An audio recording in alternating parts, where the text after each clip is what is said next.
有一样东西，在蘑菇屋属实掀起了模仿热潮。难道你说的是？是山哥的呼噜声吧？就这样靠过来。你们走了以后再问。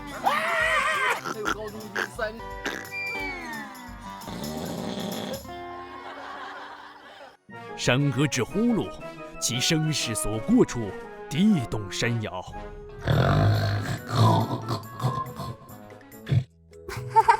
山上的笋都被主人们夺完了。我觉得黄爸爸和何老师模仿的最精髓。黄爸爸和何老师可是模仿专家呢，学啥像啥。我能想象一心了。哎呦喂，鹏鹏，我们现在去哪了？哎呦喂！鹏鹏一没动作的时候，就被右边指引过去了。我觉得艺兴的模仿能力也不错。灯姐果然无时无刻都在关注艺兴。艺兴哥，快看看孩子吧。慢慢来吧。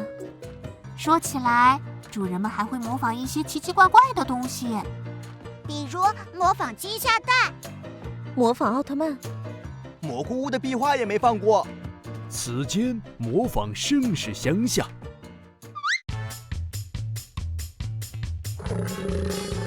那在大家的心目中，谁是模仿之王呢？那当然是小不点你啦。我卡了，我装的。绝了！确实连我都被骗过去了。复议